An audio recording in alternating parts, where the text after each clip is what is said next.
My name is Flavie Fuentes. I'm a qualified lawyer in France and I have recently passed the QLTS assessments on my first attempt. My academic background is focused on human rights and I have done lots of pro bono work.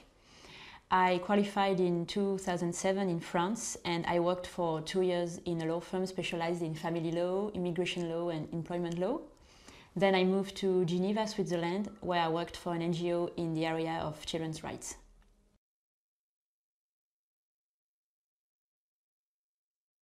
There are actually several reasons why I wanted to take the QLTS assessments.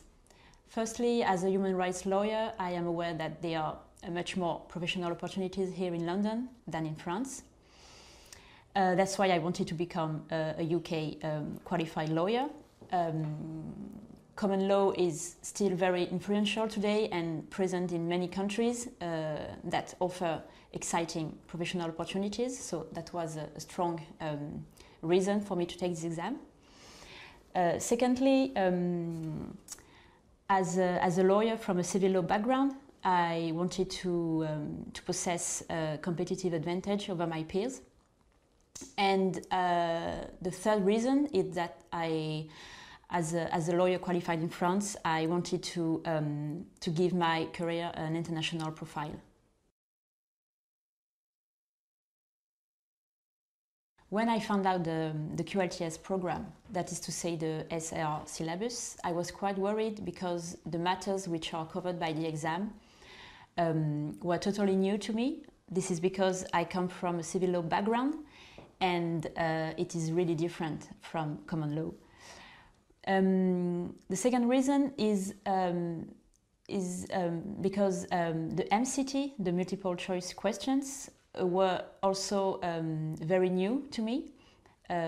Because in France, as a student, you are asked to write essay, but never to answer MCT.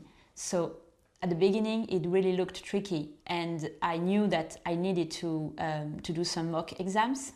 And QLTS School provides a lot of mock exams, so that was one of the reasons why I chose this course provider. And when I decided to take the OSCE, I decided to go on with QLTS School because they are the only school that offers tutoring. And for the oral assessments, it was fundamental to me to get some guidance from a tutor.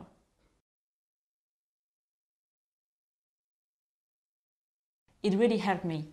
For the MCT, I really focused on the mock exams, which enabled me to get ready on the D-Day since I knew what to expect from the exam. I didn't waste any time and I knew how to handle the questions. As I said earlier, the SAR syllabus is quite wide and confusing, so it was really useful to study with the QLTS School handbooks. For the OSCE, it was a little bit different because we were asked to develop technical skills within a very short time. So my tutor was really helpful because she really pointed out my weaknesses and my strengths, and she really enabled me to get ready for the exam and to feel confident. I would say for both MCT and OSCE, the mock exams, because when you take an exam, you want to know what is expected from you and what to expect from the assessment. Therefore, on the D-Day, I didn't have any bad surprises, and I really think it increased my prospect of success.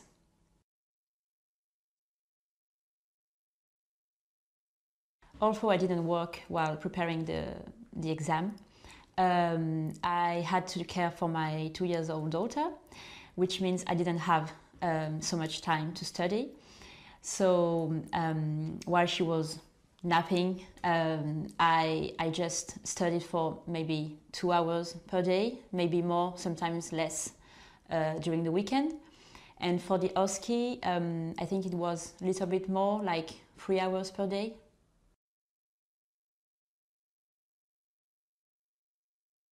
Although I was very stressed on the day of the assessment, I was also quite confident in my knowledge, and I stayed focused on the tips and advice provided by my tutor.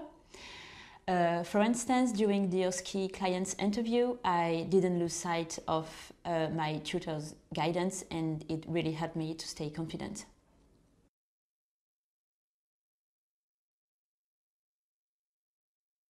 For civil lawyers, it is definitely necessary, because you first have to undo your original knowledge and replace it with the common law concepts, which are fundamentally different. So that's the first difficulty, and as far as I'm concerned, the second difficulty was the language barrier. And I can say that the QLTS books really helped me to learn quickly and efficiently the legal jargon.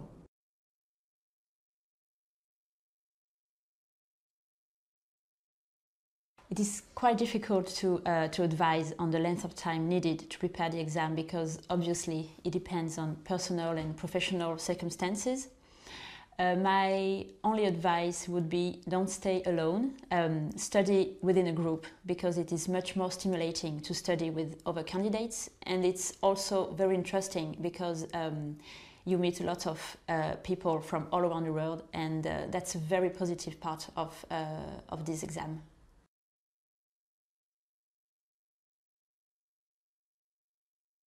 To lawyers who want to give their career an international profile and who want to get a competitive advantage over their peers.